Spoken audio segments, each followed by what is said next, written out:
Out the meeting materials. I hope everybody has the agenda. Thought we had a great meeting in October. And Marla, would you like to kind of talk through some of the highlights from that meeting that you put in the agenda? A little, because I think it's helpful too for those who weren't able to be present to kind of get you all's impression and feedback. And so one of the things I wanted to start with, good morning, Andronika. Good morning. I'm sorry, I'm having car trouble. I should be at the office in about 5 minutes, but I wanted to try and call in to let you know I was on my way. All right, very good. Thank you. So one of the things I wanted to start us with was just kind of a review of the kind of key items that we had identified actually back in September as some of the goals and desired outcomes. And those were going to help inform the workshop that we had in October. So I kind of dropped them in here so we kind of have them front and center for us so that everyone would know what kind of undergirded the conversation we had on October 15th. And so I'd actually kind of like to step back and let those of you who were there kind of share, you know, how you thought the conversation went, maybe, and you see here, I have noted some of what might have been some of your key takeaways from our time with Andronika, since she was able to join us in person from New Orleans that day. But we did kind of walk through these 9 items as part of the workshop on October 15th.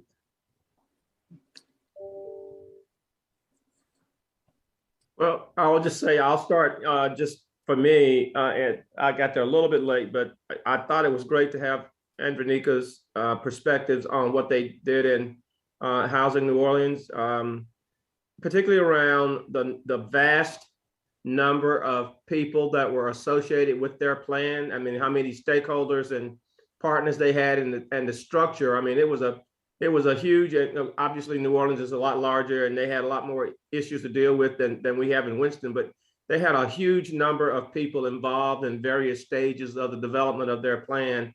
And I just found it overwhelming to know and understand, you know, all that they did to put together their housing plan because of the number of people involved in the various sectors. And also, you know, one of the things that I wasn't amazed at this, but I expected it, and this normally is how things happen as an igniter or a starter, that there was private or foundation funding that went in to help them get started on their initiative to get the plan done, because there's going to be costs associated with putting a comprehensive affordable housing plan together. And there's going to be personnel that needs to be had. And it doesn't, obviously, we've already talked about not having to include city personnel, but there needs to be paid personnel, consultants, if you will, that helps guide this process, because it's a massive undertaking. And it's one that someone needs to wake up every day thinking about. And so I think that's going to take, you know, some resources, of which, you know, Housing NOLA had, as a matter of fact. I just found it heartening that they had the kind of organization they had, and the way it was put together, and the way it was it worked, if you would, as far as the accountabilities and the check-ins, and even to the point of having paid residents that were part of the planning as well, to help, you know, compensate for their time, to give suggestions and real life, and we call it lived experiences, to help develop the plan. I was impressed with what they've done. I agree, Joe. I mean, I think one of my biggest takeaways as well was something that you touched on, and just the amount of people and inputs to get your arms around all of this. You really need somebody that's working on this, that wakes up and lives it and breathes it every day, so that we can actually advance this thing a little bit faster. There's just so many key players and points of view that we need to have included in the conversation, and that's difficult if you don't have somebody that's focused on it full time. Right.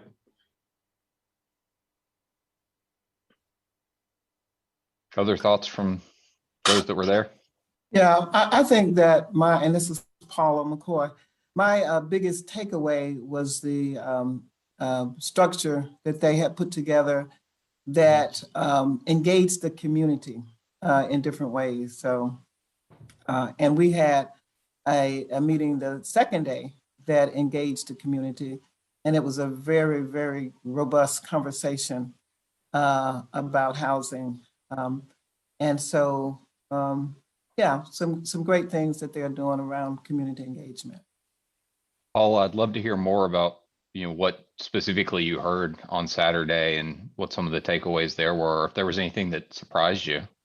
Yeah, I was wondering about that too, Ryan. Well, we had a lot of local folk there who were developers, some local construction folk, some advocates for housing were there. So there were a lot of issues that came up around, the city's desire and efforts to obtain additional land for land banking, to the inclusion of minority developers in some of the work that's happening around housing. So it was an array of discussion, but it was a very good discussion.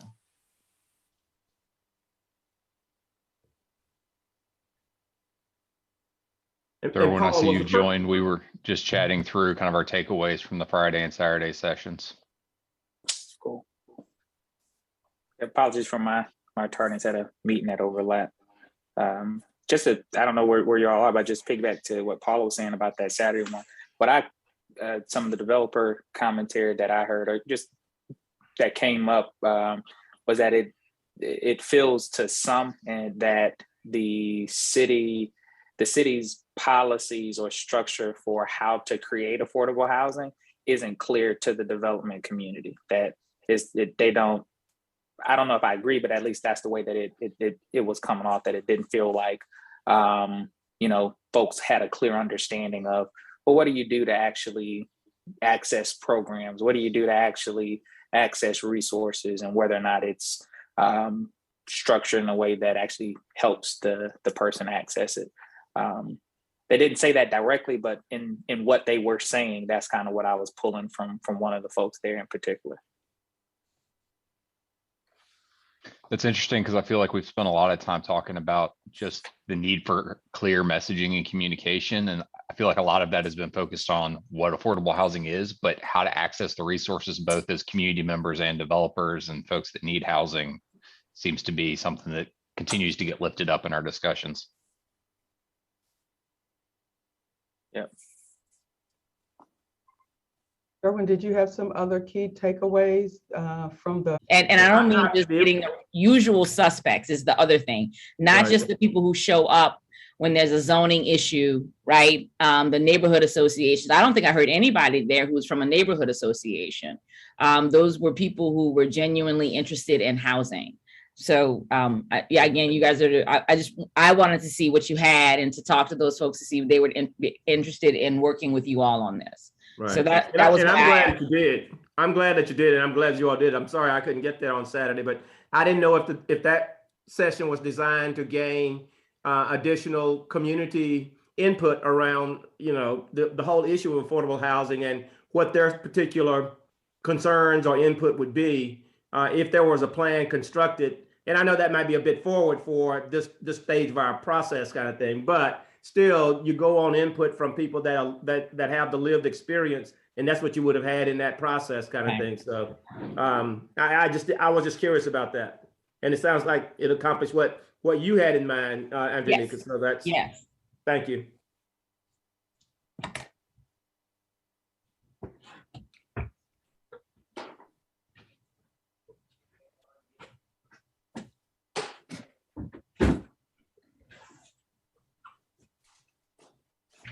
I'm curious if there are other members that weren't able to participate, if y'all had any questions or thoughts as it related to the materials that were distributed, things that you were curious about that maybe occurred. Yeah. Or things that you thought should have been in there that we missed.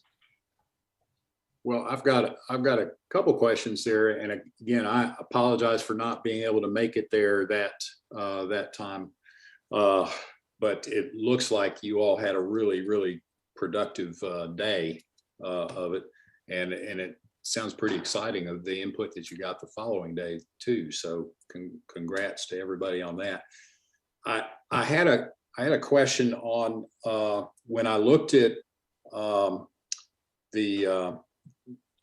agenda that was put out, and the goal, and it listed the goals and desired outcomes. I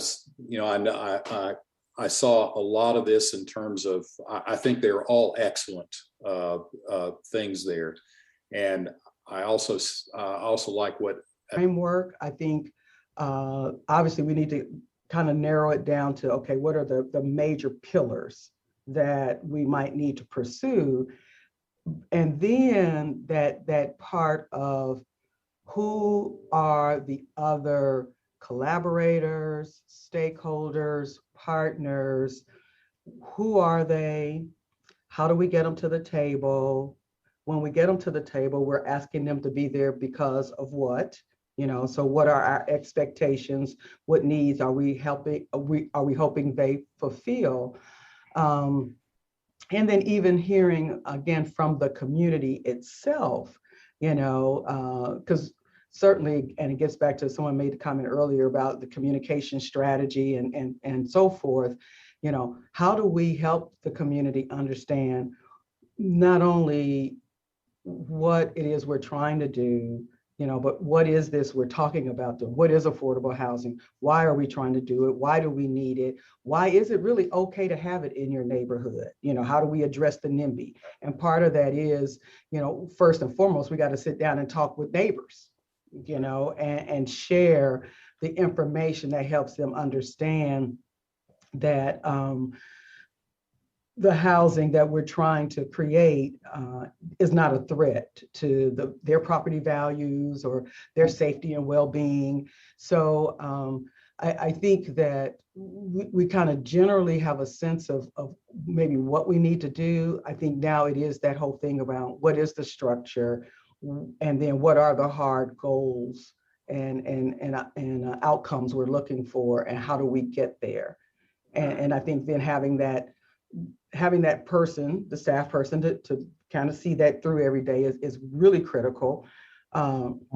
Reaching ultimate consensus in partnership with community on the annual goals, if you will, is critical.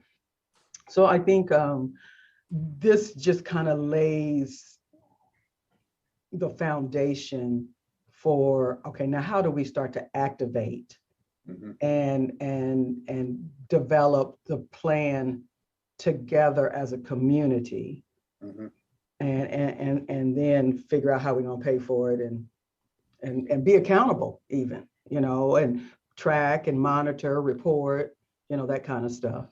Yeah. So then am I understanding right that the deliverable on the housing plan that Andronika is talking about, that would include not only who all needs to be involved and who has been involved in putting together this plan, but it'll also be defining what it is that we need in terms of new construction, for owners, for renters, for what sectors of income, how much does rehab and preservation fit in? That will all be part of that, the housing plan that gets produced then. Yes. Yeah. Has to start. You have to start with the data. You have to, and we can, I don't know if you wanted me to start talking about this at this point, Marla, and taking everybody through like the concept, the proposal that we share with you all, and how we're recommending that you would move forward with based on what I've seen. And again, this is gratis. You guys can take this and execute it. And we would wish you joy. We can also help in whatever way you guys find appropriate. But it's more important to us that this be done, this work be done. We actually have, another initiative that we got confirmation that it is a housing no type plan called Generation Housing in Napa Valley. So they just launched that. We met with them right after the wildfires, and it's taken them a while to get it going. And so, so we have an affiliate already, or a sister initiative, which we're excited about. Baton Rouge is doing one as well here in Louisiana. So, and we are not involved other than supporting, cheerleading those, but we are interested in helping in any way that it's possible. So I'll say that off the bat. And I know Marla included it with you guys, the overview that I sent to her. One of the things that we would want to, I would encourage you all to do it a little differently from us, in so much as we made the decision to start, got preliminary funding, and then got started, and then started raising more money along the way. I would not want you to do that. Y'all don't want to do that, right? You all would like to lay this out front, lay it out, get an idea of what the costs could be, and then identify the funding sources, because some of it can be covered with partners that you have, like the data pieces might be able to be done by partners. You'll have data partners already that you shared, that you've discussed. And but there will be a need to raise additional funds, either from philanthropy or other partners who would want to invest in this. And I know you guys are empowered by the council. If you all wanted to make a recommendation to the council that there be a line item allocation for some of the costs, if that was how you wanted to handle that, there are different ways that you can do that, but you can't make those decisions until you decide what you want to do, and then you talk about how much that costs, and then you can lay out the plan, go out and raise the funds, and then lay out the plan moving forward. I heard everybody say quite clearly, Marla has said this as well. She shared with me that the mayor also shares this sentiment that the people of Winston-Salem want someone who thinks about this as a part of their job. And so that is that there is an answer there that who can help lead this, as well as be accountable, to Marla's point, for the long run. If the mayor's office decides to create a position, and the coalition there could be a position created under Marla that the coalition works in tandem with to execute the plan. And there's a number of different ways that you guys can go about this. I'm going to take you through the high points of what we're recommending that you do, and go from there. Does that make sense? Yeah, but before you do, Andronika, I just wondered, is any of the cost thing is going to get to come back a number of times, I'm sure. But so is any of this, and I'm not asking you this, but maybe Marla and those associated with the city, eligible for any of the rescue plan funding that's being bandied about, as far as the city's use for COVID relief? And I do know the answer to that question. It is. There's 4 buckets the ARPA funding can be used for. One of those buckets is for people who have been hurt by COVID, affordable people who need housing, affordable housing, people who have lost housing during COVID. This would be, and you guys would write it up as hey, we need to figure out how to stabilize people. They've done a good job with the rental assistance funding, the homeownership funding, talking about how do you stabilize people moving forward. So absolutely would work for that. There's also probably a desire to do some additional resources, not desired. What's going to happen with Build Back Better, we'll see. Right now, there is money included in it for public housing redevelopment. So those funds are almost certainly going to require a plan. And we've talked about integrating with your housing developments. You got a CNI project already. So there will be other funding sources. There will be other opportunities, and that can be part of your planning process as well. And I think your reference, and I think you've made it a couple of times regarding a plan, is really going to be key. And that's again what I think. What I like is I was giving my takeaways before you were able to get on about housing NOLA, and how sometimes private funding, foundations or otherwise, are able to ignite that kind of start, if you would. That's right. And then it, you know, more traditional funding takes over after that. But the idea has to germinate somewhere, and you got to give it legs in order for it to run. So that's what I was wondering about. And public funds are going to have some restrictions, right? Exactly. You know, and not exactly. Not that you want to do anything that's untoward, but you also need flexibility, which is not something right. that is found inside of public money. Exactly. And so, but again, but you can use that, right? You can talk about, because one of the things that we encourage people to do is, this is not simply a pretty book. We have our books are very pretty. You guys saw we like graphics and things like that. Finished products, we want people to look at them, make them readable and accessible, all of that stuff. But it is more than just having plans on shelves and pointing to the booklet itself, the paper itself is not the point. The point is the change, and the change is over time, and it's a process.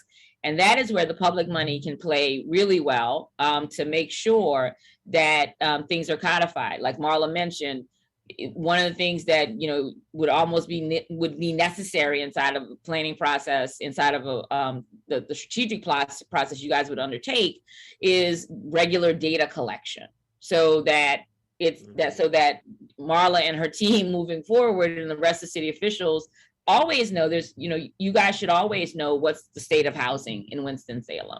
Right. And this planning but that's a gap, and you guys are not special. Most cities have no idea what's going on when it comes to the state of housing, right? You know, because no one's directing people to look at that. And that is innovative in and of itself. But that's, again, making sure that your Office of Community Development has funds available to engage with partners on an annual, semi-annual, whatever the time frame, every 3 years, and collecting data. And again, you get American Community Survey data annually. You get the Housing Authority does analysis. The thing that you're paying for is and you're codifying is putting that data all together and painting the picture, right? HUD asks for their reports, their annual reports. Those are box checking documents that do not really get at what's happening, right? How hard is it to find housing in Winston-Salem? How many days does someone struggle if they're homeless? And again, not homeless inside the conventional system, but you know, they're outside the system. And another thing that we often, and because what you all want to do too is breaking down silos. A lot of the data is there. When we released our report card last week, I told you guys that we were in the middle of finishing the annual report card here for New Orleans. And for the first time, while the overall status is terrible, you know, COVID, Ida, and other systemic problems have done quite a number on the city of New Orleans, and her people are struggling. But one of the other things was that we were able to paint that picture more broadly and to make sure people understand what's going on. We've seen numbers change with chronic homelessness, and reports tell us that number is changing, not because our homelessness situation is getting better, but because of COVID, you have less people applying and trying to get into traditional shelters because there's a risk of being in traditional shelters, right? And we've been able to get more people into hotel rooms. So there's been some bright spots, but it's mostly what's mostly happening is people aren't asking for help. Yeah. So this has been something we've been working on for years. The education system, because of the McKinney-Vento Act, routinely counts homeless children, and their definition of homelessness is more expansive. It is what we as an organization adopt as homelessness. You know, the chronically homeless are, you know, street homeless, people who apply to shelters. Right. What McKinney-Vento uses to count homeless children, to designate a child as homeless, is if they are street homeless, if they are in a shelter, if they are staying in a motel, hotel with their parents, or if they are doubled up. Right? Because that is, you know, they've been evicted. That's homeless, right? Because that's not your home. And that is an issue we've been working very hard over the last few years with our school system. Well, because the school system uses that here as well, McKinney-Vento money for that. That's right. Children. Yeah. Well, one of the problems we had was our school system, which is all charter. The charters they were underreporting the numbers. We had schools in the city of New Orleans that were actually alleging that they had no homeless children. Refusing to take assistance, right? Because they did not like the idea of saying that they had homeless children. They were trying to project a certain image.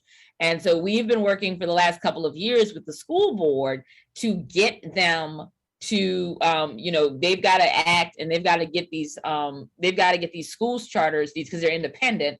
They've got to get the charters counting the kids correctly, right? We've got to get the numbers. And COVID provided an unintentional assist, because of course, everybody wanted to be able to justify what was going on with their numbers with this last year, right? COVID. And so we went from virtually no homeless children in the city of New Orleans to over 2,000. And then over 16,000, almost 16,000 in the state of Louisiana alone. The lion's share of them are doubled up, but that's also a good point, because so you're looking at doubled up. That means that those are families that you need to find housing for, right? Immediately, either they need vouchers, they need homes constructed for them, and it needs to be affordable because they are doubled up. And again, going back to COVID, that's a problem, right? In the new pandemic, the era of the pandemic that we live in now, you don't want to encourage people doubling up, right? Multi-generational households are different than mama and daddy got evicted and we had to go stay with grandma in her 1-bedroom apartment because she could keep it because the rent was cheap. That's not the same thing. And that is what that kind of data shares with you. And so you have to institutionalize that, right? You have to do the policy work, do the interventions to reach out to your school board, structure the reporting, and then someone, likely the person who is going to live and breathe this, working for Marla on Marla's team, it has to get that data, make sure the data is coming in, right? Because you break down those silos and everybody kind of typically goes back to the way things were. And so that is what you're looking at long-term. And that is where, again, public funding is ideal, because all of that can be codified. That's really simple. Getting your school board to agree to it. They collect the data, agreeing to transmitting the data on a regular basis. And then the Office of Community Development, the Affordable Housing Coalition, the team, whoever's working on this, getting the data. And not just, it's got to be, you got to read it, right? You got to let it impact you, because if those numbers are going up or better, they're going down. Okay, it's like, well, do we need to continue to invest in family homes when you see your chronically homeless numbers going up, right? And that's what the data's got to be able to tell you. So yes, to Alan's question and to your question, Joe, data is important. It is our recommendation that the data analysis start as quickly as possible. That is something that can be done. And it was one of the first things that you probably would want to get either outside funding to pay for, or identify partners like Enterprise who can do it again. You just want to make sure that that you can make sure that this is going to work. So on that question of funding, I mean, it seems pretty clear to me, and we've talked about this many times over the last several months, that it seems that a steady stream that is ongoing, a stream of funding from the city, is going to be necessary to get this project, put some legs under this project, and to get the plan put together, and then most importantly, then to implement after the plan is put together.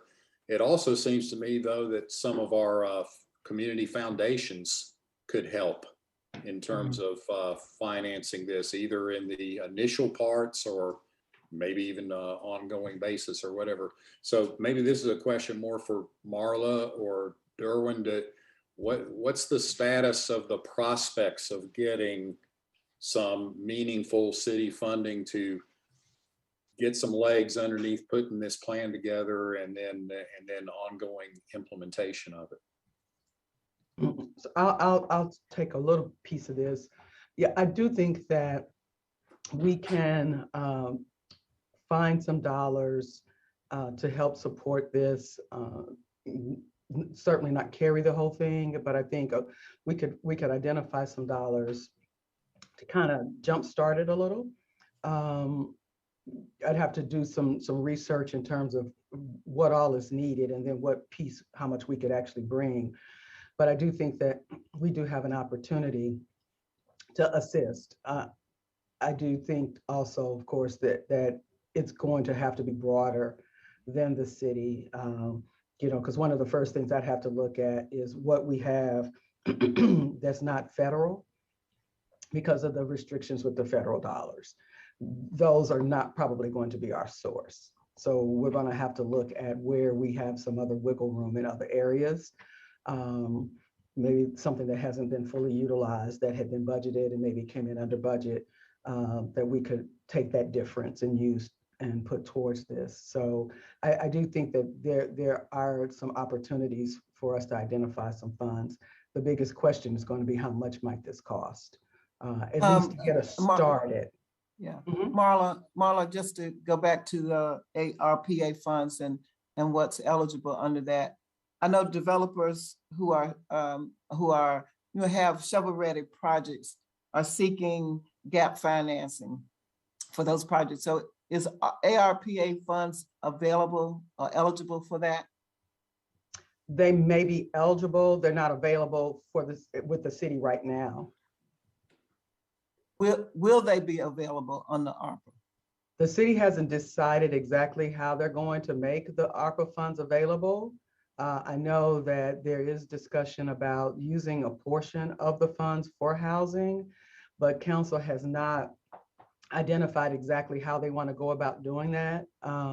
So I'm a little hesitant to say yes, those funds will be available and in what format, because even with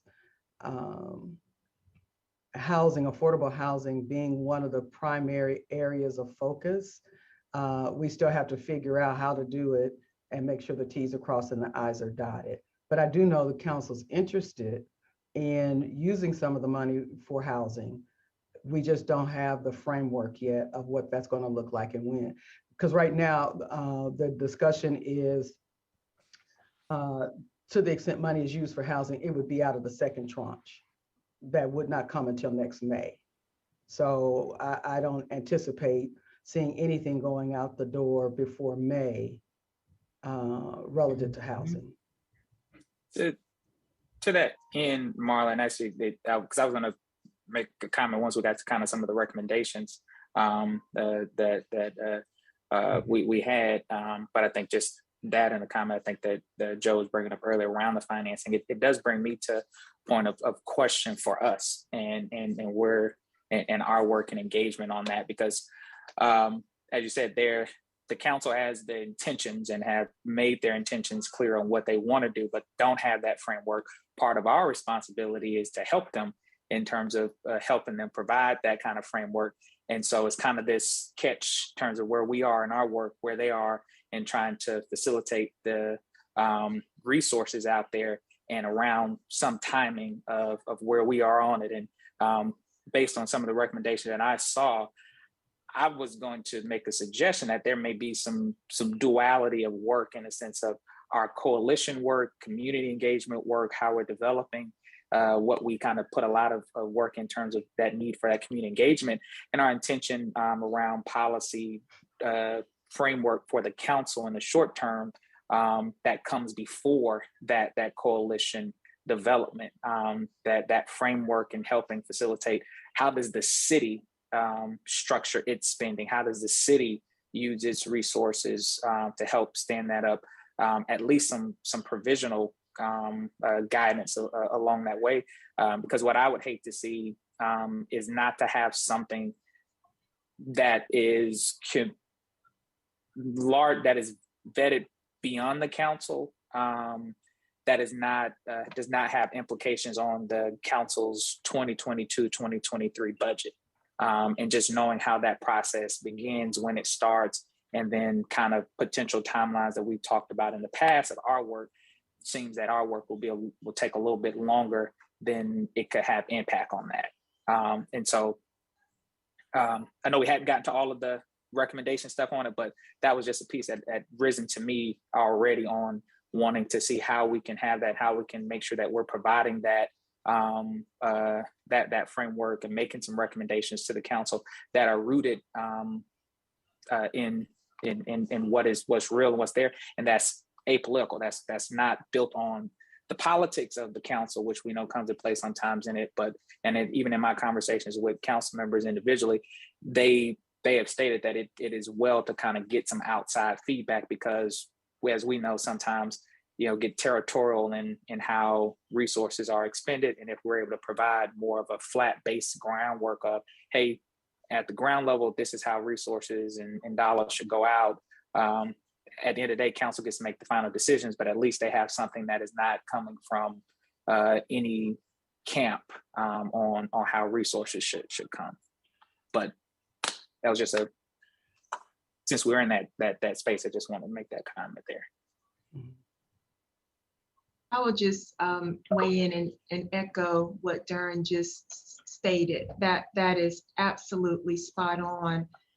This is the opportune time for this committee to be able to kind of create a framework or recommendations that would then go to first internal staff and then can be presented to council in a way to help them shape their framework around affordable housing.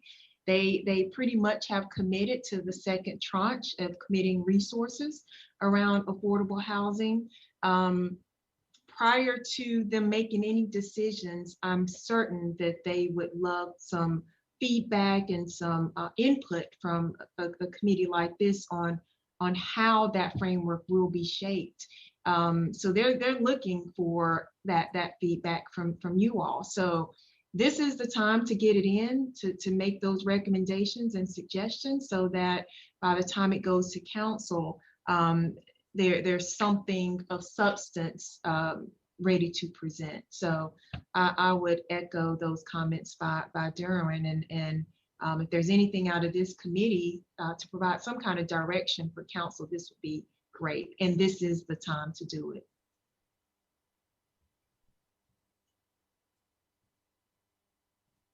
Yeah, I hear you, Patrice. I think the council needs to have some input from the group. But I think part of what we've been saying lately is that we need some help to be able to formulate some substance of what we would be recommending to the council. It needs professional help beyond what volunteers can put together to kind of quantify what it is that we're trying to achieve with affordable housing and how it needs to be put together and administered and all that. If I'm remembering how the council works, they like to see how that's going to work. They don't want to just kind of see generalizations and things like that. So I think that's part of what we're saying is that we need some help to be able to kind of crystallize something of substance to give to the council. Okay, thank you, Paul. I honestly missed the first part of the conversation. I was on another call. But so you're saying you need some resources to help maybe fund some kind of professional consultant that could help guide the work of this committee to form the recommendations. Is that what I'm hearing? And you need some resources to do that. Yeah, I think that's what we've been saying is okay. Otherwise we're kind of spinning our wheels. Mm-hmm. Because as volunteers who are meeting once a month, it just doesn't. It takes more than that to kind of put this all together. Okay, got it. Yeah, well, I can talk to Marla, offline and kind of see what's needed in terms of resources and professional assistance. And what it could be as part of the recommendation, even to council trying to get started, is looking at how do we bring in professional support around this topic that can guide the direction. And so while the funding will be available by late spring, that doesn't mean it has to be spent immediately. And so that may be the start of when we actually even utilize some of those resources to help support that professional aspect and start developing and really putting some meat to the bones on what this looks like. So it could start in May with trying to shape the plan. But I do know, as Marla said, I mean, this is one of council's #1 priorities. They've made that clear, and that's why these funds have been earmarked for it. And so they're ready. They're ready for housing structures to be built now. And so the sooner the better. But I guess we can talk about what that needs to look like so we can move this process forward and have someone in place that can help facilitate that for this committee. So I know a set of recommendations too that I think we're going to talk about in a minute that kind of might help us start down the path even before the money becomes available, you know, getting some momentum built such that by the time the money's available, maybe we're reaching stride. Yeah, I agree, Jamar. I'm sorry, go ahead. I'm sorry, Joe. I was just saying, I agree with you, Marlon, and I'm sure everything I said. And I was just making my comment in the sense of just wondering our timing on things, because as much as folks are coming with things, even with the ARPA funds that are out there, those are not the only things people are asking for. So, you know, people come to the city all the time asking for money or say that we got an affordable housing project we want to do. And there really is no standard on, well, what triggers the fact that the city is going to participate in this project over another. Although, you know, you have the resources, you know, you have, depending on which resources that, you know, you get, there are certain things you got to meet on that. But to be clear, there really doesn't always seem to be a clear, you know, there could be a project that a council member has that they want to see resources put in, and dollars might get put into that project, or there may be something else that comes somewhere else and someone decides, you know, you want to put some resources into affordable housing on this side, but there isn't a real standard that someone can come and look at and say, okay, if we meet 1, 2, and 3, we have the initial qualifications to try to do some affordable housing. That itself, that kind of guidance to the council, even that now doesn't seem to exist clearly for them as folks ask, even in the interim. And that's just the thing for me, is that as folks are continuing to come forward, even beyond the ARPA dollars, that base standard is a little more fluid than I think for folks who are trying to figure out how to operate within the system, you know, would probably want it to be. But I think we're getting around to the same thing that I think that, you know, at the end of the day, some of the recommendations that Andronika has there, I think will help us down that path. But I think for us just to come back to that timing piece on what moves and when it moves, I think is something for us to maybe try to nail down some sense of. But Joe, I'm sorry, I had cut you off there. That's okay. Thank you, Darren. All I was going to say was this conversation kind of epitomizes what me and Andronika has been talking about as far as flexibility of funding and timing of funding. We really can't, and Patrice, I appreciate your admonition that council is ready for this to take place and that they are enthusiastic about it. But we can't wait until May for this to start. So back to Paul's comments about, and I'm sorry, my phone is out here somewhere ringing. But we can't wait until May or the spring in the council's process for this to happen.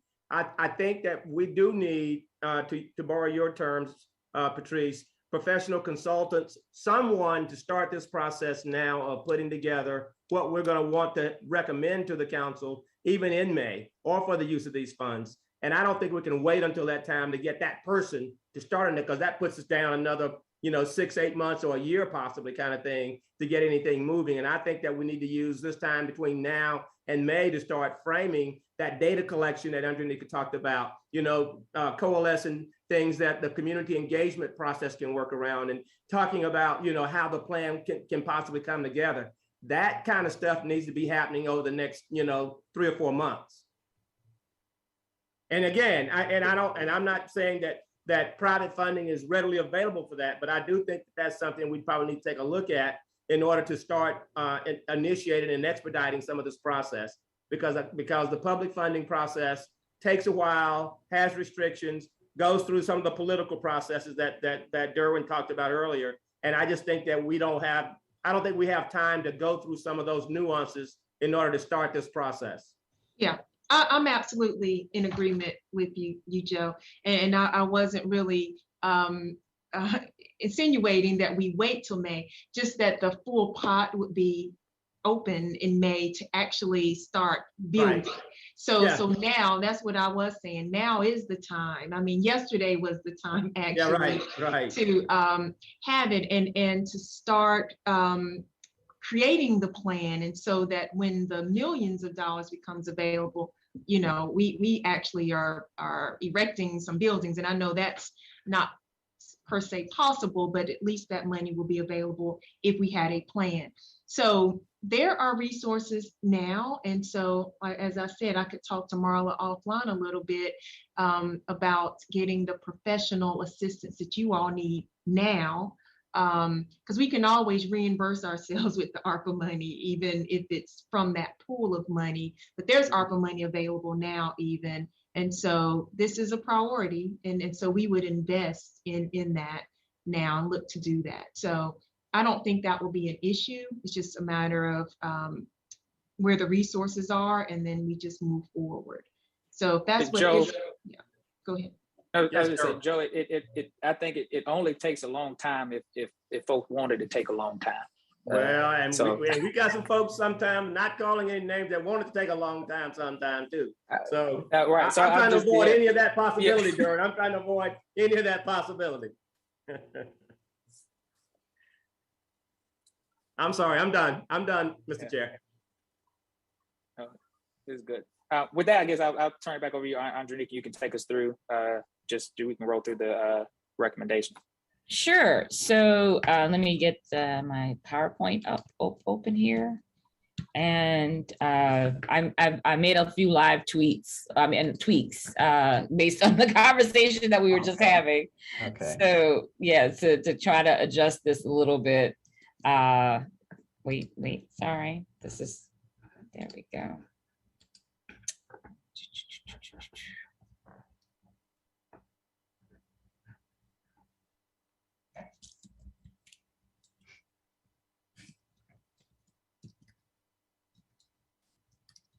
All right, now there we go. Okay.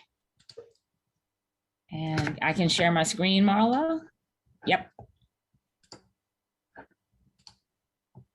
Okay, can you guys see that? Yes. Yeah, I can see it.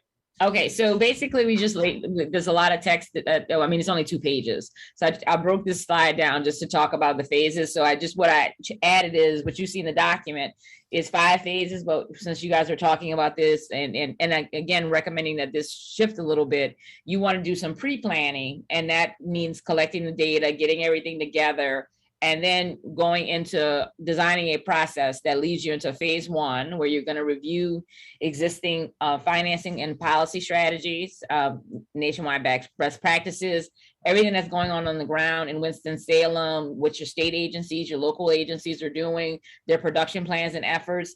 And then that's going to be compared to the data that you have.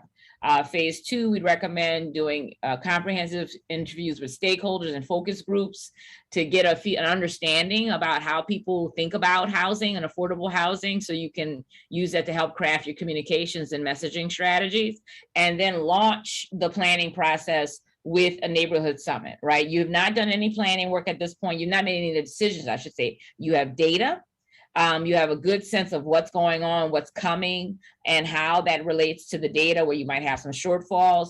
You've talked to people in the community. You've gotten their input into what a process should feel like. You also know where some of the language barriers are going to be, meaning what are the buzzwords, right? There's going to be issues in Winston-Salem, parts of the community that mean different things, different triggers. And you're going to have all of that in the pre-planning phase 1 and phase 2, and then you roll all of that into a neighborhood summit process. Now, we want to make this look organic, meaning that you are genuinely making room for people to make contributions, but that means that it has to be ruthlessly planned and rigidly planned, right? It's not oh, you're careening from place to place. You are going out actively soliciting input. So, and then taking that input in, digesting it, and then letting that inform the plan. That is a very rigid process, right? It's not simply, oh, we're going to just figure it out. You're starting with data. You're starting with the plans that are already in place to figure out how they will help you meet any gaps. And then you're going to talk to people to see what they think about what's going on already, and then share all of that information at a summit. And I say that neighborhood summit, it really should be the housing summit.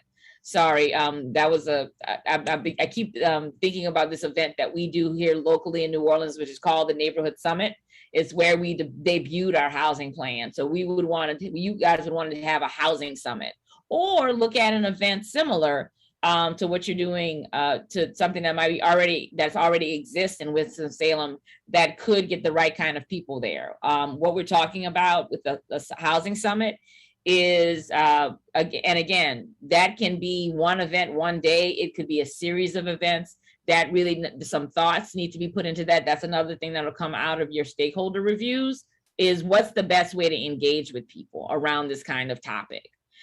Is it a series of meetings? Is it one day? Because the intention is not simply to get the regular, what we call the usual suspects, people who will show up to a meeting if they wanted, if it's about the dog catcher position, even if they don't have a dog. Not that you don't want to dissuade those people from participating, but those people are used to having their voices heard.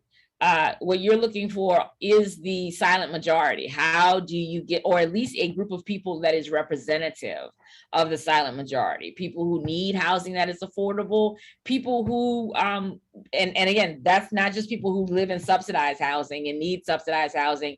I would argue that everybody wants housing that they can afford, unless you're Jeff Bezos or Elon Musk. You're not worried. Most of us have some concern when, or a moment of paying when the light bill comes, right?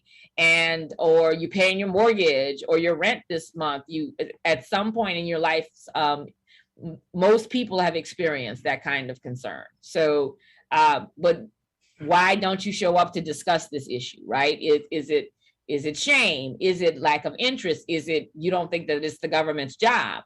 Or you don't think it's something that should be discussed? You want to get those people into this event.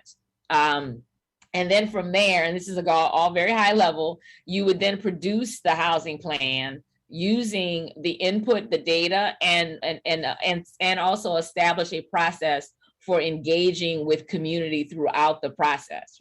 Throughout that, you would want to, are you going to have a working group who are going to help act as reviewers and discuss things? How are you going to bring the information that you collected back from community and say to them, okay, this is what we heard you say. Did we get this right?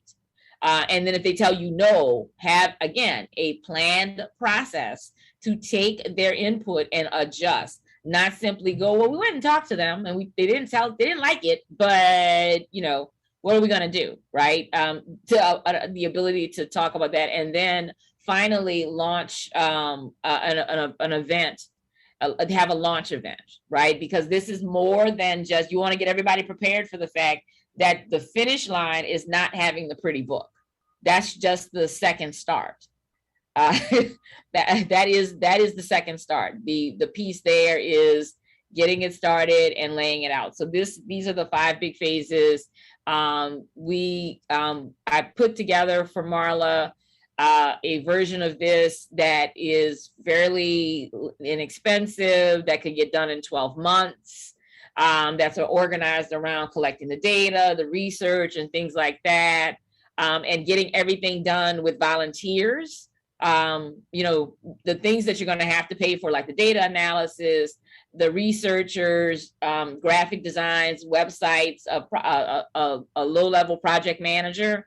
This is as stripped down a plan as you can find.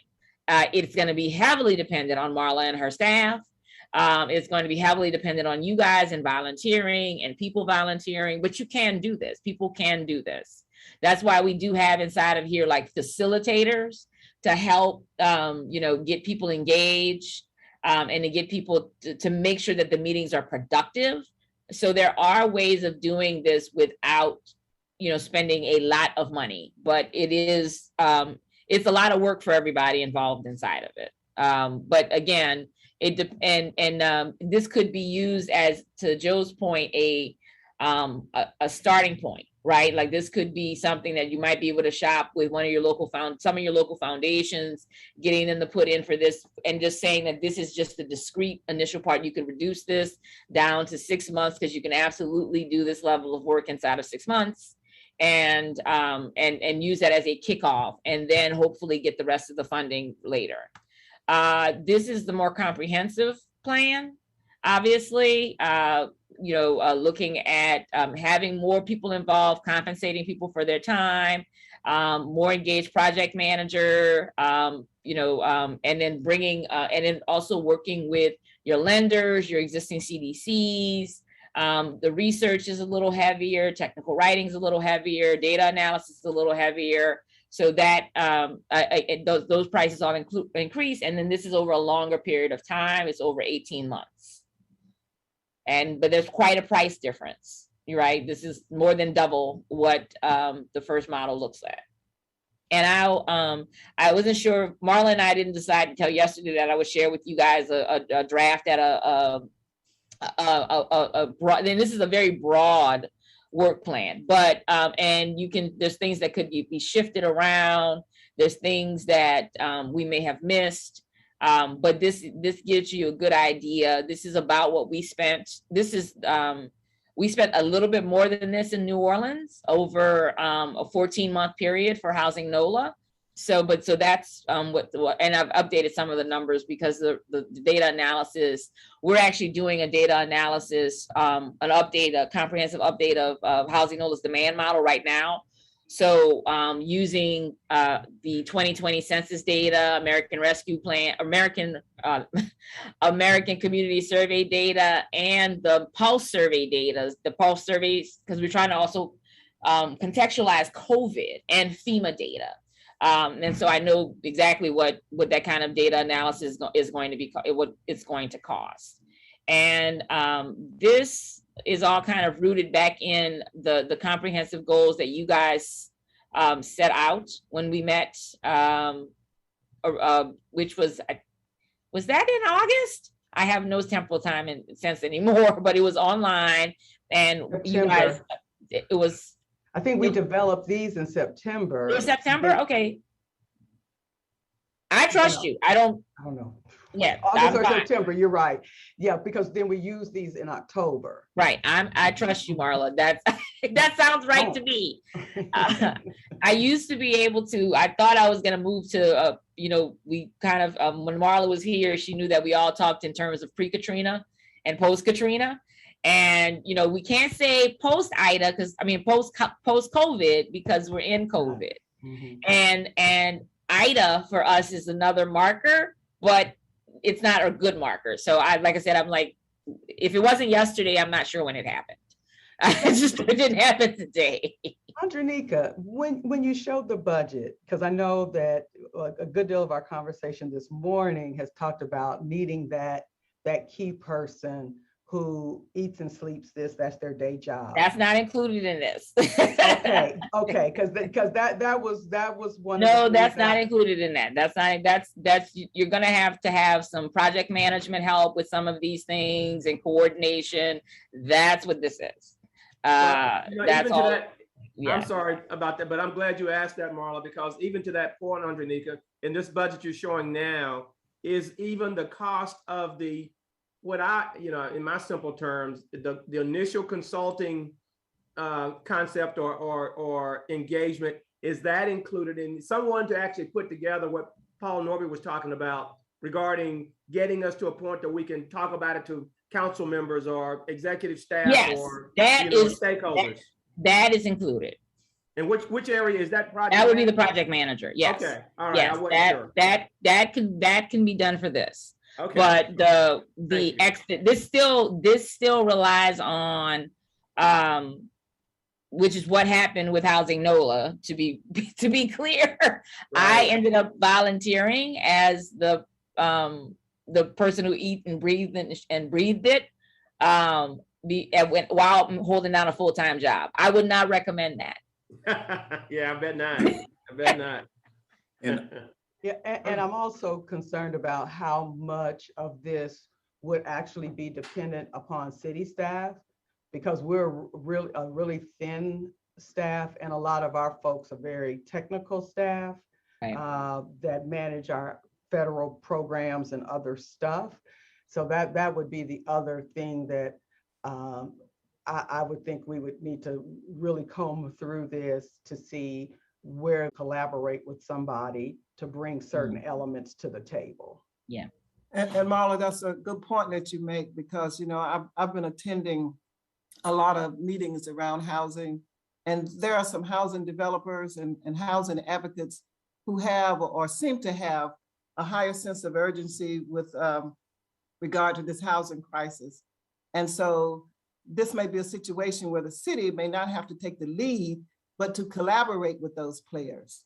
You know, I know folk are talking about housing summit too. And there's research being conducted around other smaller counties that have outpaced the city in creating tools for the creation of affordable housing. So how can we, you know, work with these community groups to acknowledge and honor the work that they're doing and actually collaborate with them in that process? So what we could do is one of the things that I would want to do with this too, given that question, some of the work inside of this could be done by your person and would have to be done. Like, for example, where you talk about the CDC capacity building and that component, that is something that would be done, in my opinion, by the person who would be leading this. And those funds, because this is the funds allocated for that, that is time. That's not funds that will go out the door to anybody. It's just time, right? It's time working with the CDCs and talking to them about their needs, doing an assessment of them. I wouldn't recommend that you hire a consultant for that. That is something that you want. That's homegrown knowledge that you want to cultivate and develop and get documented. Same thing with working with your lenders.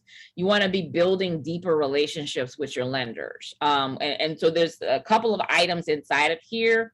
What I can do is work with Marla and kind of isolate the items that could be used to pay, that could be used done by staff and could be used to compensate staff. And then you'd have an idea of how big of a gap you'd have for the program administration, right? And just factor in hiring a full-time person. And then part of their salary would be paid as a part of this. And there would be, and part of that because their duties are included in some of this. And then to your point, Paula, making sure that there's enough resources in the community engagement components to adequately compensate those folks for their time. Yeah, I was just going to say is that it sounds like, and particularly because of like some of the nuance and flexibility of it, it sounds like to me that it may make sense and I don't know if it's an opportunity in the beginning of this, is for this kind of management of this to potentially be something that is contracted out to someone to actually do. And the only reason I say that is just the city processes of I gotcha. Getting this person, hiring this person to do this, getting this person to do this work. But then it also raises in my mind concerns about the accountability on that side as well, because there's some things that I think could be city, like you think about, marketing and those kind of things. City has a full marketing department. Well, do you pay do those resources go to pay for the city's marketing department to do that, or do you go hire some other marketing folks to do those kind of work? I think again, we start drilling down into it. I think that if you do want someone else to do certain pieces of it, and bringing in individuals to do that, I'm not sure, Marla, Patrice, how flexible and nimble using the city processes are to execute on that the way we're talking about.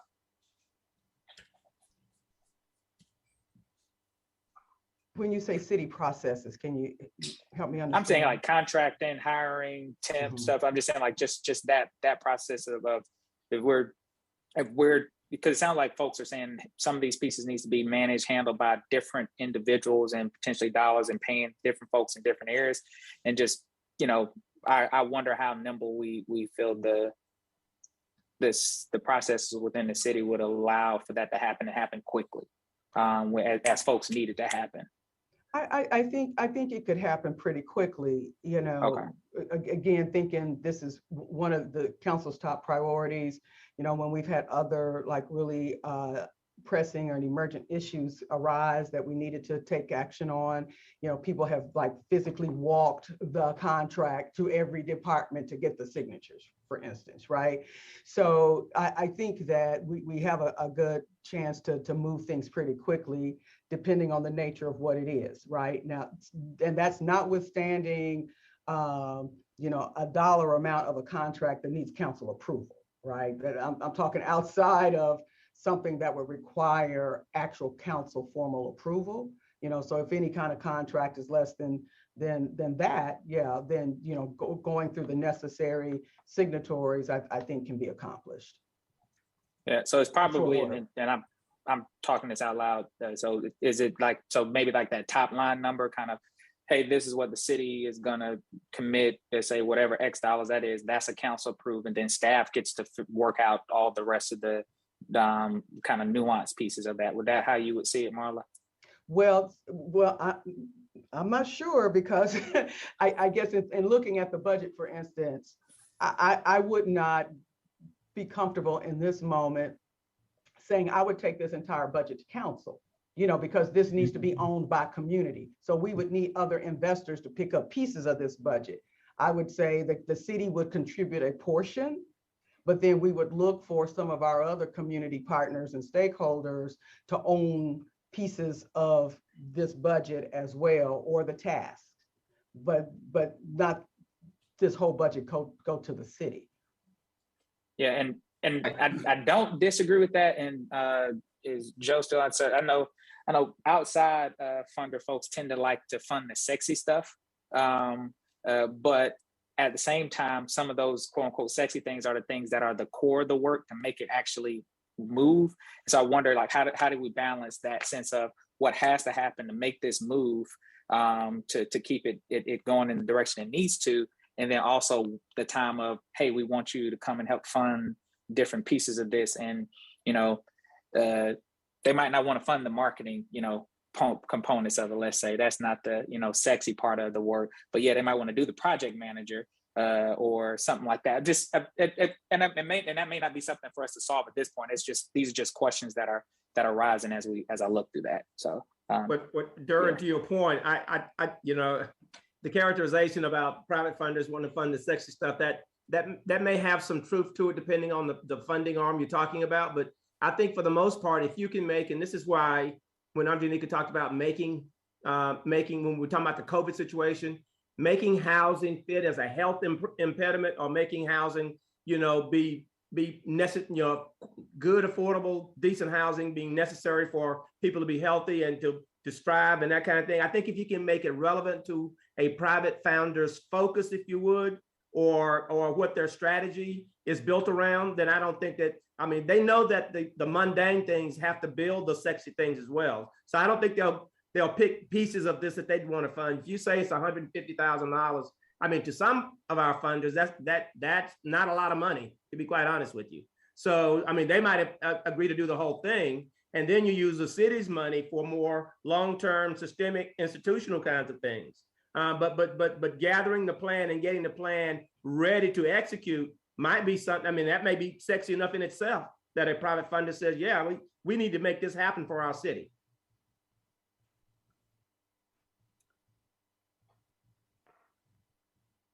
I've got a different question for Andronica. You were on mute, by the way, Durin, when you commented, so I didn't know if you knew that or not, but you were on mute. Oh, I said I nominate Joe to go make the ask. I was hoping you'd say that, and I respectfully declined. But anyway, Paul. Oh. Well, I think making the ask is part of the thing that we keep running into here is that we don't have that housing organization in the community that can take the lead on this. And that's what we keep, I feel like one of the things we keep running into is it's like a chicken or the egg. Who makes the ask? Because we haven't created the organization, but we need the ask so that the organization gets created. Right. But there may be an organization out there that's doing some of this work. That's right, there may be. And that's not to leave out any corporate funders too that might see this as an opportunity to do something for, a citywide, effort, if you would, kind of thing. So I wouldn't rule out the possibility that there could be a collaborative of funders that might come together to do this.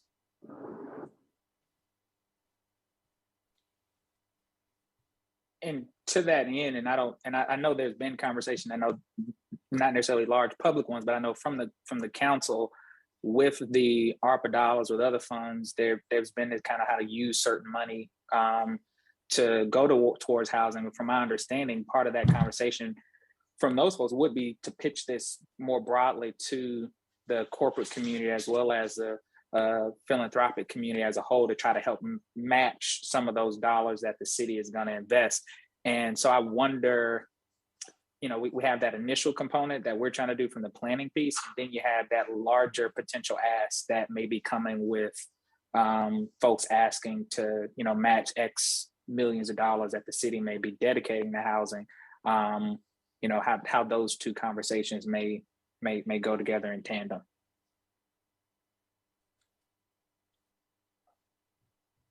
I've got a question about the work plan. So this is, I think, for Andronica, Andronica. I'm so sorry. I'm sorry. Alan's breaking up too. Yeah. Phase 4, where it says, let's see. Hang on a second. Produce housing plan document based on research outcomes from phases 1, 2, and 3, including strategies for implementation, timelines, and phasing suggestions. Would phase 4 include what I've kind of called the nuts and bolts too? Like, what are we trying to achieve quantitatively? How much housing of what type? What that should be happening in the data part. Okay, but the data analysis will tell you what the need is. Right. What happens in phase 4 is you make the hard decisions about what can you do first. Mm-hmm. You have to know what the needs are, but you can't, unless you get a magic wand, you can't do it all at the same time. Right. So you have to start prioritizing and talking about committing to raise the resources. So what's going to go first? Okay. So that'll kind of lay out what types of things are priorities to start on. Correct. We want to produce this kind of housing first, and we're going to do an RFP that does, this and that. Or it may even be more nuts and bolts than that. You want to increase home ownership, right? And for people at a certain AMI. So do you have to go and talk to your local lenders? Because what's been determined is you don't have anybody who's putting out mortgage products at the right kind of mortgage products. So some of it is going to be, you start with what you want to do, and then what are the steps that get you there? Some of it is, okay, the city has $1 million that can create 100 units of housing. Spend that money that way. Some of it will be that simple, but some of it is going to be a series of steps that you have to lay out, phase out, and you have to know that and go, okay, this is going to take 3 years. If we don't start now on this, it will still take 3 years more than it will need to, right? So yeah, how do you make that work? Okay, all right, thank you. Mm-hmm. Marla, I have a quick question, and I don't know if you or Patrice or from a city perspective can answer, but as far as the selection of a consultant to help us, and I'll just reduce it to consultant, how do we go about? Do we have to put out a bid process to do that, or can you go about selecting based on experience and knowledge, or how does that get done? How does that get procured? Yes, you would need to create the scope of what you would need in terms of the consultant and what you're looking for. And then we would need to do probably a formal bid, because this type of space is so broad, and unless there's someone, these specialty consultants, and I don't know, this is outside of my space, what's available. You know, the city has some real strict guidelines on how we do contracts, and we have to ensure there's some MWBE participation and things like that within the RFP process. So we need to see what the scope is, and then we could put it out. But we can intentionally let certain consultants know, if you know of some that do this type of work, and just to make sure that they're aware of the opportunity. I see. Okay. And if it's under a certain dollar amount too, Patrice, isn't there some flexibility? Yeah. If it's not over like $100,000 that we're talking about, it really doesn't even have to go to council. If it's significant, we would need to take it to council for approval. Yeah, I think we're talking less than 100, I think, but just for that particular part of it. Okay. I'll look to Andrenika and to Marla for comment on that, but I don't know that it's going to be at that level. I'm expecting, you know, certainly to get us started, it would be under 100 for sure. Yeah. Yeah. Because I think what we are going to have is, you know, what's it going to start to tee things up? Then there's a different kind of budget that comes into play as you look at plan adoption and implementation, right? But I think to just get us teed up and get some of this stuff moving, I don't think it should take all of that. And then we have other staffing costs, if you will, project management costs built into that other budget, right? Because this piece that we're talking about right now isn't a part of that budget. Right, right. Mm-hmm. Well, I don't know. It could be. I mean, Andrenika said that 15,000 for the project manager, I thought wasn't that the position that will do a lot of this gathering and planning and not the writing, but seeing that the writing takes place and that kind of thing. So I think part of that, Marla, was in part of that budget, I think. Yeah, not the full-time person who leaves and breathes. No, right. That's what I'm talking about. Not the right. And even that has a question to me, and that is, you know, and this might have been what Durham was talking about. Does that position become a part of city staff, or is that a position that's still paid for contract-wise that is actually procured as a contract, and it could be for, you know, 2 years, 1 year, 3 years, or whatever, but doesn't become a part of staff for benefits and payroll and that kind of thing? I think that's a decision that needs to be made. You know, where is it best for that person to be housed? You know, Andrenika housed outside of city government, not a government employee, with a nonprofit, you know. Is that the same model that we would use here? You know, is whoever it is that would do this work, are they within an institution or organization that has support services? You know, so, you know, because she needs things, right? Oh yeah, absolutely. So, you know, is there any organization here that has the infrastructure that could house a person like an Andrenika? I don't know. But those are the considerations we'd have to look at. Is there capacity in the community to provide that infrastructure the individual would need? Or because of a lack of capacity potentially, would that person just need to sit at the city? You know, and so I think those are things that will have to be explored and be, you know, determined.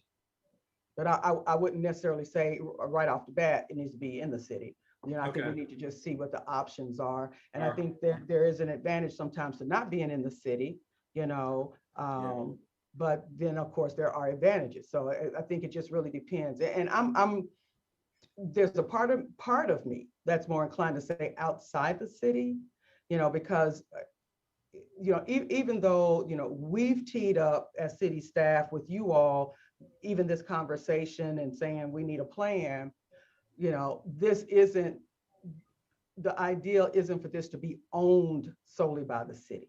And so having that separation, we would be one of a number of owners, collaborators, partners, is the way I see it. And I think that's the model that's been done elsewhere. You can't do it without the city, but you've also got to recognize that there is some natural tension inside of this process that you want to encourage accountability. The city can't hold itself accountable. Yeah. No matter how much you like the administration, the staff, you think they're great. They can't hold themselves accountable. And again, you get this kind of process. You put this kind of process in place with a friendly, strong team, because if something happens, yeah, you need the capacity if something should happen. right. Yeah, and I think there's examples within existing city government of these kinds of partnerships, strategic alliances.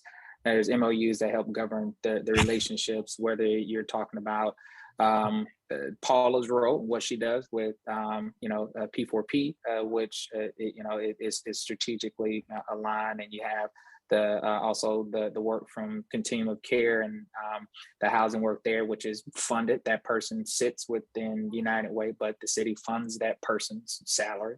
But I think also in looking at that, we should, if we do go outside, I think, Marla, there are some lessons learned in how those positions are, how even outside of that, accountability is had for folks in roles and what they're doing.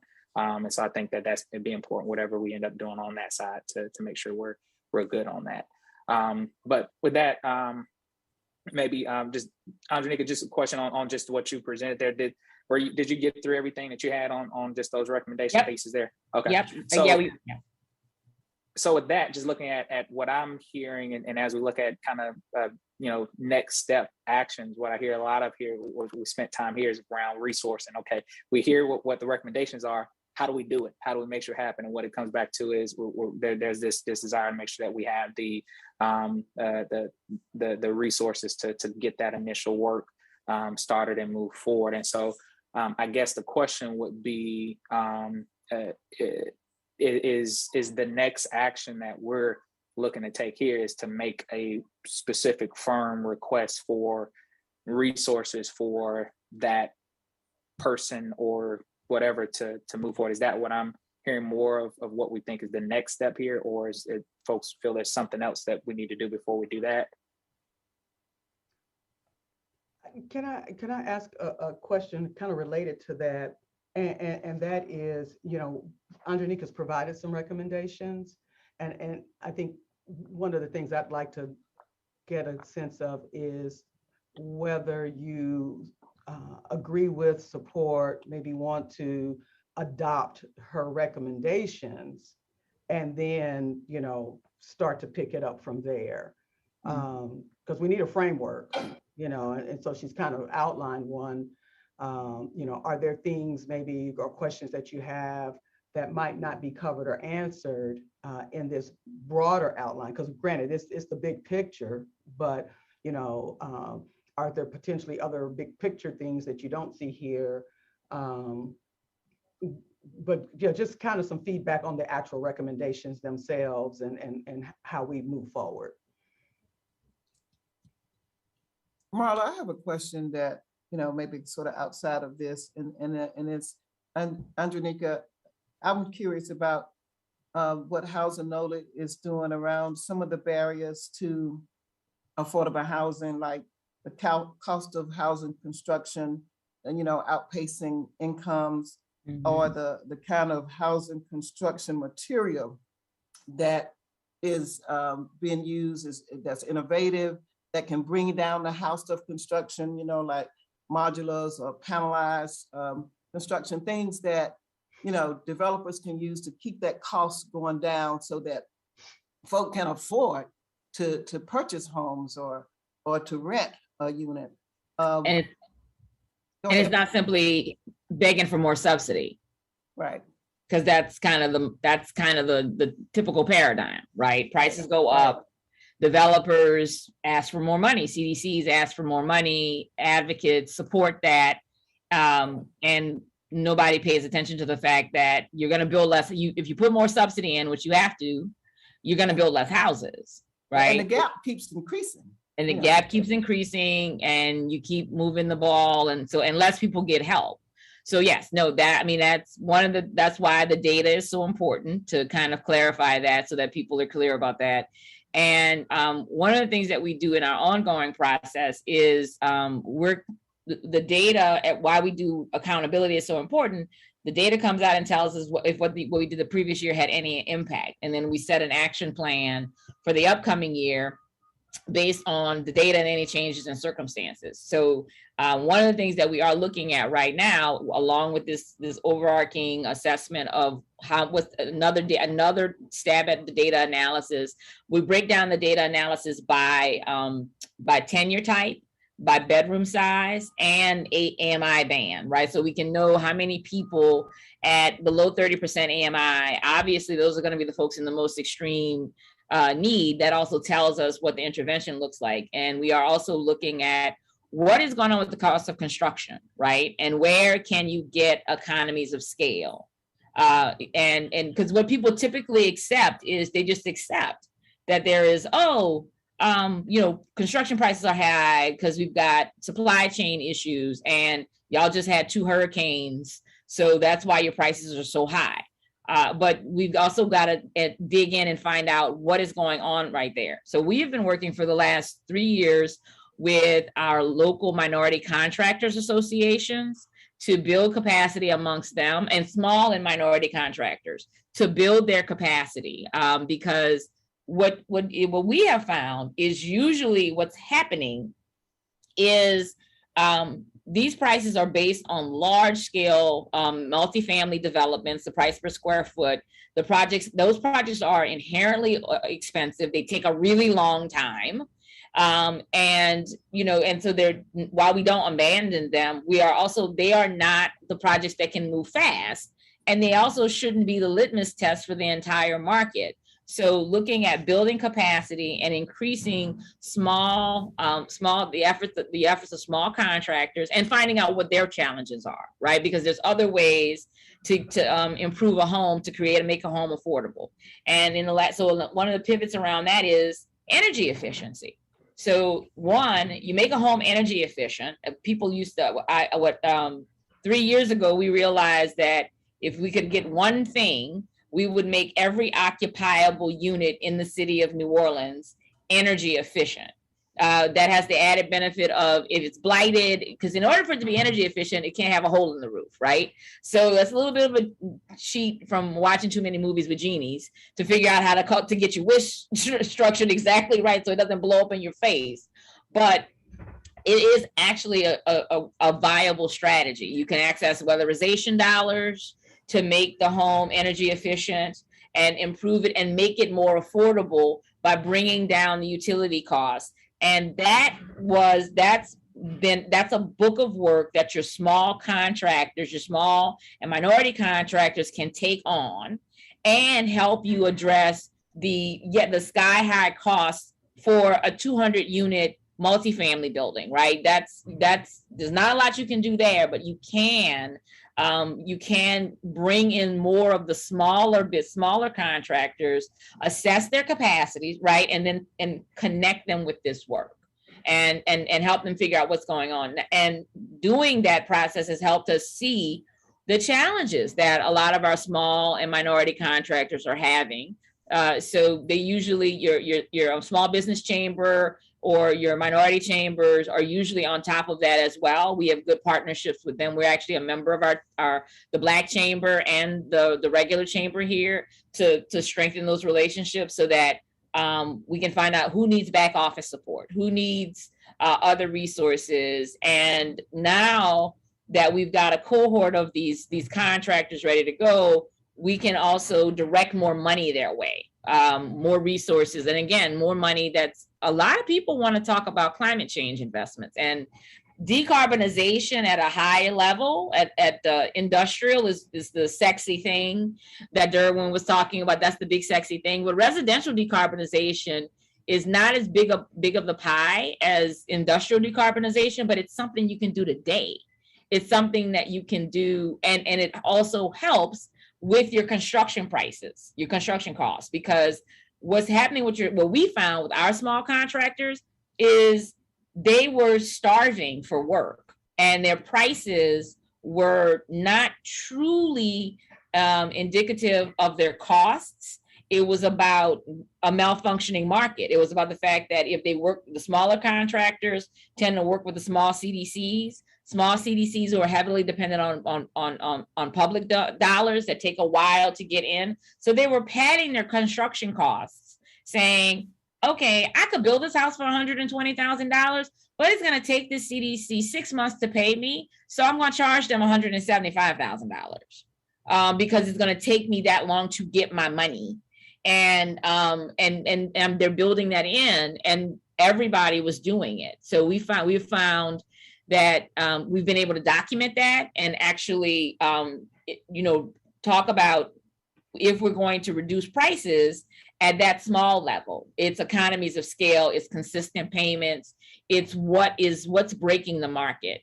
And make those recommendations and then make those things work, prove that with dollars we can control, either from partners or lenders, and then demonstrate that, and then work with the contractors to ensure that if you get a job under these circumstances, you will not give them a stupid price. You will give them the actual price, because we are going to recommend you to people so that you can, that you're going to get the good price. That is, and we're doing that again. We're checking those numbers again, but we started that 3 years ago. And again, like I said, it's not an answer to what a multifamily project costs. Multifamily projects, tax credit projects are expensive by design. And there's just not a whole lot you can do about that. But Paula, what I hear you talking about though is the stuff that makes you think I can't fix my roof because it's going to cost me a fortune. I can't expand my house. I can't build a house myself. I can't build a little fourplex without it costing a fortune. And there are things that you all can do. You got to assess, find out what the problems are. Your problems could be similar to what we found in New Orleans. Your problems could be totally different. So you do need to do that assessment. You need to work with your contractors. And that is the one thing that is a distinction. Developers are not contractors. Y'all know that. And a lot of contractors want to behave like developers. But you want to get some contractors and your unions in the room to talk about what is going on in the price market. Not the good conversation there, but I do know thanks. folks may have to drop Sorry. off.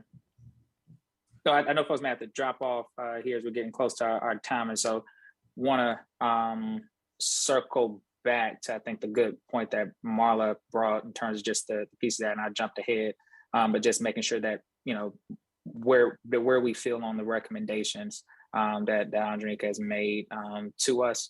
And if we feel that that's a good direction, are there edits that we want to make to it, adjust to this at all, or do we feel pretty good with it being a good place of structure for us to begin to take action on? Paul? I'll just toss out I think what Andrenica has put together is really good. I'm in favor of the proposal, and I don't think we should do it on the cheap. I think we need to spend whatever we need to spend to get it done right. And I appreciate if we can pull in other resources to kind of help with that, that's great. But I do think we need to go with it as she has outlined. I second that. It sounds like that was a motion from Paul and seconded by Joe. Not sure it was a motion, but I agree with everything Paul just talked about. Yeah. But with that though, I think that this may be a moment for real formal action to accept these recommendations. And so with that, Paul, was that a motion to accept this recommendation? That's a motion. All right. And Joe, is that a second to Paul's motion? I would consider that a second, yes. Okay. So we have a motion and a second to accept these recommendations. Any questions on the motion as stated? All right, with that, all those in favor say aye. Aye. Aye. Aye. Those opposed likewise. Ayes have it. All right, so one, again, Andronica, thank you throughout this process. It's been amazing to have you as a part of helping us facilitate and move to get to this point for sure, and even for bringing us to this place of these recommendations. And so from there, I guess it comes back to that follow-up question that I had asked in terms of, well, from this being our work in terms of us kind of a structure, the sense of then what is that next step that we need to take from this moment here. I would say that I think there's, in addition to the request for the resources, and actually this may go hand in hand. I think it may be well for another reporting of some sort to the council on kind of where we are, and that the fact that we actually have this kind of framework and where we're going, just for them to actually know where we are and what we're doing. And again, that may come in tandem with an actual maybe request of some resources or not. It may be totally separate, but I think as well, just to kind of maybe get for them to have an update on kind of we have this kind of direction where we are. But again, I think we spent a lot of time about the resources, about the money. And so I guess open the floor on what folks think on that next strategic action for us from this plan. If I could jump in real quick, one, I would say, I do think creating some kind of formal document to share with council, and I would probably say even if it's just kind of, this is what we've done thus far around a housing plan. These are the steps that we're going to pursue big picture, which would be these recommendations that you just adopted. I think probably would be useful to get, like I said, get to council sooner rather than later, number one. And then number two, of course, I'll work with Patrice to try to identify some level of resources to kind of help catalyze this, if you will. So I think those two things are probably the more immediate. I know that we're not scheduled to meet in December. And you'll see one of the last things I have on the agenda is our meeting schedule for next year. I guess we could maybe, if you like, do our usual fourth Friday of the month, and then kind of decide how we want to operate from there, because we do have these different kind of discrete areas that we're talking about managing, but also having some idea of how we're going to take on making some of those other asks, because I do think that that's going to be important really soon. So those are a couple of things few things that just come to my mind kind of quickly. Yeah, I thought that to the group to that sense. I know, getting to holidays, New Year's, that kind of stuff, folks' schedules kind of start to be in flux. But I would wonder, and I have some hesitation about waiting until the last week in January to meet again. So essentially, 2 months in between. I wonder, because I know we didn't get a chance to dive deeper into it during our time together, but it was in reference to our subcommittee work and engaging that in that level. And I wonder if maybe, Marla, if maybe we took some time, and I don't know, maybe I don't know, Ryan, I don't want to put you on the spot either, but maybe if we did some internal kind of work on maybe dividing this work plan or something up into those sub committees and saying, okay, we could get some meetings happening earlier in January set maybe, and then have our full meeting on that same date. But so that there's some dialogue, some work, some stuff that's happening before we get there, so that we don't have a full 2 months where we haven't had any real movement or work on what we're doing.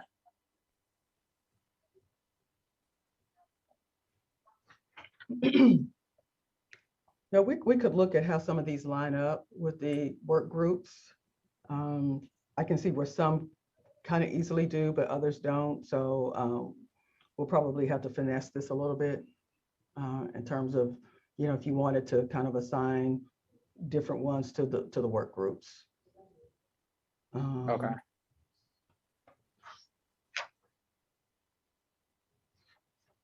Trying to break it down into smaller bites by committee makes a lot of sense. Yeah. Okay. And are we not meeting? You said we're not meeting in December, so the 17th was not a meeting date. I don't know. That was on my calendar. Maybe that was just because of the number of Fridays.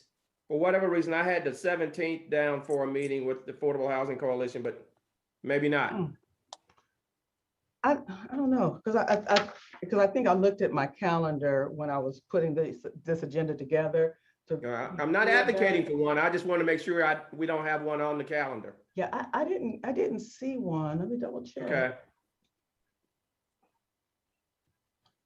While she's checking, let me just add in, just because you all mentioned giving an update to council. If you don't meet until the end of January, we always are pretty much 1 month needing it to go into an agenda system.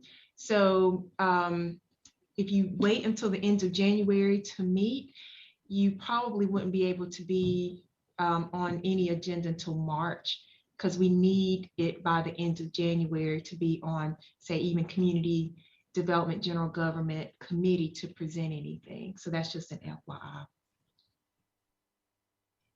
I was just wondering maybe if we could do kind of a written presentation or just a written overview, real short, that could just be maybe an information item in January that just covered just the high notes of this, to kind of let them know that they're working on something.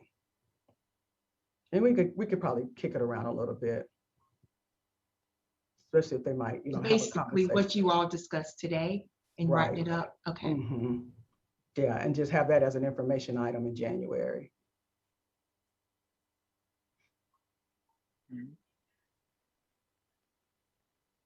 Okay. And so on the, and I'm Marla, I know you said that, I know you got to jump off, but with the you'll get with Patrice on just kind of maybe whatever the administrative kind of thing for us to kind of that we discussed, and discard this. I'm sorry, and we can go from there. And I guess the last thing that's sorry, and I don't know if you have any time to even speak to any of this, the continuum of care assessment at all. Only that we've selected the consulting organization that'll do the work, and we're preparing the contract for them now. So we expect them to probably get started sometime next month or first of the year, but they're ready to get to work on the COC assessment. Okay. And then last thing I asked you, Marla, maybe just for us to have in our mind, I know you have showed these open staff positions. Have these been challenging for you recruiting these roles and positions, or are these just new openings just for folks out there, just for even folks just to maybe be able to help be supportive of sharing the openings out there to people? Most are new openings. Okay. One was an existing position that we just we're reposting, but some of them are new openings. Mm-hmm. Okay. Okay. Cool. All right. Okay. Whew. A lot. Discussion. So There was a lot. Thank you, Andronika. I'm sure we'll be working more as time goes by on this, because I definitely will, get us a copy of the budget so we can share those, just as we've kind of framed our thoughts around what it might cost. So I'll make sure we get those out to you all. And we'll just kind of pick it up from there. Okay. Thank you. With that, we appreciate everybody, and good work. It's a long time coming to get this place, but good work, folks, and looking forward to how we move the work forward. Anybody have anything else before we adjourn? I just wanted to add my thanks to Andronika as well. She's really been a godsend to help us get this far. So thank you very much for taking the time. Yes, thank you very much as well. Me too, Andronika. Thank you. Okay. All right, Joe. Well, Thank appreciate it. Thank you. All right, bye. All right, take All right, care. take care. Bye-bye.